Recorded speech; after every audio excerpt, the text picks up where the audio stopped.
এটা আমি আগেও বলেছি যে এগুলো দলগতভাবে যখন টেক আপ করা হবে আপনারা জানতে পারবেন, কিন্তু এই মুহূর্তে কংগ্রেসের বাংলায় কিছু নেই যেটা আমি কংগ্রেসকে দিতে পারবো। যদি তাদের কিছু থাকতো, বিশেষ করে 2024-এ লোকসভা নির্বাচনে তাদের 2টো সিট ছিল, আমরা অফার করেছিলাম, তারা রাজি হয়নি। পরবর্তীকালে মানুষের যে প্রতিক্রিয়া আপনারা দেখেছেন বা মানুষের যে ফলের নিদর্শন বা রায়ের নিদর্শন, সেখানে 2 থেকে কংগ্রেস একে নেমেছে।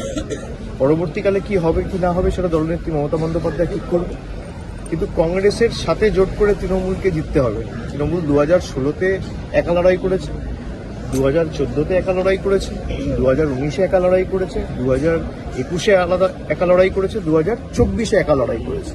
এবং যত দিন গেছে তৃণমূলের সাংগঠনিক শক্তি আরও বেড়েছে একা লড়াই করে।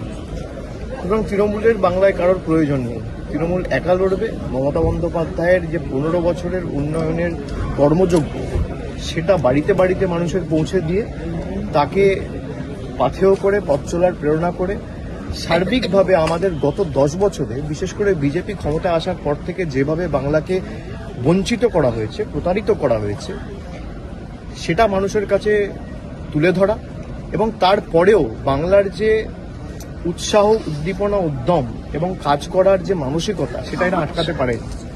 গত 4 দিন আগেও আপনারা দেখেছেন প্রায় 8,000 কোটি টাকা খরচা করে 20,000 কিলোমিটার রাস্তা একা রাজ্য সরকার নিজে করার কথা ঘোষণা করেছে। সেখানে 60% টাকা দেওয়ার কথা কেন্দ্র সরকার, 10 পয়সা বরাদ্দ করেনি।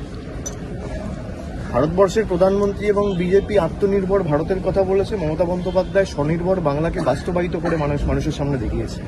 বাংলার থেকে এদের শেখা উচিত।